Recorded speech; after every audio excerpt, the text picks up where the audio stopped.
రైతు సమ్మాన్ నిధి ఎవరికి చెప్పకుండా ఒక్కసారి కూడా ఆగలేదు. ఆగిందే రైతు సమ్మాన్ నిధి ప్రధానమంత్రి నరేంద్ర మోడీ గారు 6,000 వేస్తుండు. ఎట్లా వేస్తుండు? ఒక పుట్ట పిలిచి 5 ఎకరాల భూమి ఎవరికైనా కానీ 6,000 రూపాయలు 3 విడతలు అసలు వీళ్ళు. కానీ ఎప్పుడు కూడా చెప్పకుండా నేను వేస్తున్నా చెప్పడు. కానీ ఒక్కనాడే బడలొక్క దేశం మొత్తాన్ని కూడా పడుతుంది. కానీ అదే మన రేవంత్ రెడ్డి గారు ఎన్నో వాగ్దానాలు చేసిన రైతుల మీద.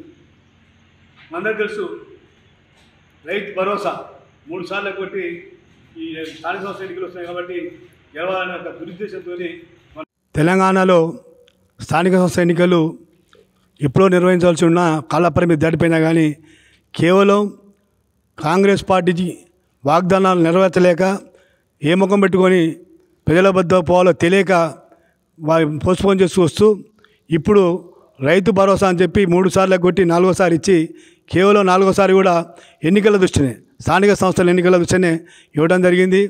కాంగ్రెస్ ప్రభుత్వం వాస్తవానికి ఇచ్చిన వాగ్దానాలు మొత్తం కూడా ఫెయిల్యూర్ అయింది. అది అందరికీ తెలుసు, ప్రజలందరూ కూడా విశ్లేషించుకుంటున్నారు. అదేవిధంగా రైతు భరోసాని 3 సార్లు ఇవ్వకుండా ఉండి చివరికి ఇచ్చడం జరిగింది. రైతు రుణమాఫీ 2 లక్షల లోపల అందరికీ కూడా రుణమాఫీ చేస్తానని చెప్పి 40% కూడా మాఫీ జరగనటువంటి విషయం అందరికీ తెలుసు.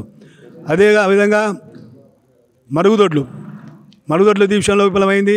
ఇందిరమ్మ ఇల్లు అడిగిన వారందరికీ కూడా ఇందిరమ్మ ఇల్లు ఇస్తామని చెప్పి మొత్తం కూడా రసీదులు తీసుకొని అప్లికేషన్ తీసుకొని ఒక మూలకేసి ఇంతవరకు ఒక్క ఇల్లు ఇచ్చిన దాఖలా కూడా కాంగ్రెస్ ప్రభుత్వం ఇచ్చిన దాఖలాలు లేవు.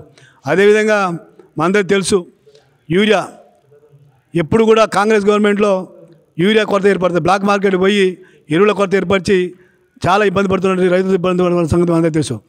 మళ్ళీ అదే పరిస్థితి వచ్చింది. కాంగ్రెస్ గవర్నమెంట్ తెలంగాణ రాగానే గతంలో ఎన్నడూ లేని విధంగా యూరియా కొరత డిఏపి కొరత ఏర్పాటు చేసి ఈరోజు లైన్లో నిలబడిన పరిస్థితి రైతులకు వచ్చింది. అదేవిధంగా మనందరికీ తెలుసు కేంద్ర గవర్నమెంటు నరేంద్ర మోడీ గారు అధికారంలో రాగానే యూరియాని బ్లాక్ మార్కెట్ కూడా పోకుండా నీమ్ కోటింగ్ అంటే యాపపూత కోటింగ్ వేసి దాన్ని బ్లాక్ పోకుండా చేసి రైతులకు అందజేసిన సంగతి మీ అందరికీ తెలుసు. అంతేకాదు యూరియా మీద కానివ్వండి డిఏపి మీద కానీ 2,000 పైన సబ్సిడీని భరిస్తుంది కేంద్ర ప్రభుత్వం. రాష్ట్ర ప్రభుత్వం రూపాయి కూడా భరాయించకుండా కేంద్ర ప్రభుత్వాన్ని బదలాం చేస్తుంది. అంతేకాదు అది అందరికీ తెలిసిన విషయం ఒకటి ఉంది. 6 కిలోల బియ్యం మేము ఉచితంగా ఇస్తున్నామని చెప్పి డంకా బాజాయిస్తూ కాంగ్రెస్ వాళ్ళు ప్రచారం చేస్తున్నారు. ఇండ్లలో కూర్చొని భోజనాలు చేస్తున్నారు మేము సన్న బియ్యం ఇస్తామని చెప్పి. కానీ 5 కిలోల బియ్యం ఉచితంగా నరేంద్ర మోడీ గారు 2019 నుంచి 2027 వరకు ప్రకటించిన సంగతి మనందరికీ తెలుసు. కనీసం నరేంద్ర మోడీ గారు ఇచ్చేటువంటి 5 కిలోల ఉచిత బియ్యాన్ని కూడా చెప్పకుండా మేమే ఇస్తామని చెప్పి గొప్పలు చెప్పుకుంటున్నారు. ఇది వాళ్ళ దివాళకోరుతనానికి నిదర్శనం కాంగ్రెస్ వాళ్ళది. అంతేకాదు వారు గ్రామ పంచాయతీలు ఈరోజు 2 సంవత్సరాల నుంచి కూడా ఈరోజు అటకెక్కినాయి. జీతాలు ఇచ్చే పరిస్థితులు లేవు. ఎన్నికలు నిర్వహించకపోవడం వల్ల కేంద్రం నుంచి వచ్చేటట్టుగా 15th ఫైనాన్స్ డబ్బులు కానివ్వండి నేరుగా గ్రామ పంచాయతీలకు ఇస్తున్నట్టు నరేంద్ర మోడీ యొక్క డబ్బుల్ని ఇవ్వకపోవడం వల్ల కనీసం కామాటీలకు కూడా డబ్బులు ఇచ్చే స్థితిలో లేదు. కాబట్టి వెంటనే గ్రామ పంచాయతీ ఎన్నికలు నిర్వహించాలి, స్థానిక సంస్థల్లో వాటిని పరిపుష్టం చేయాలని చెప్పి భారతీయ జనతా పార్టీ డిమాండ్ చేస్తుంది. అంతేకాదు రాబోయే స్థానిక సంస్థల ఎన్నికల్లో మోతే మండలంలో భారతీయ జనతా పార్టీ బలమైన పార్టీగా అవతరిస్తుందని చెప్పి సందర్భంగా తెలియజేస్తున్నాం. మా కార్యకర్తలు కృషి చాలా పట్టుదలతో చేస్తున్నారు. మా కార్యకర్తల యొక్క బలమే మా బలం కాబట్టి తప్పకుండా మేము గెలుస్తామని చెప్పి ఆశిస్తున్నాం.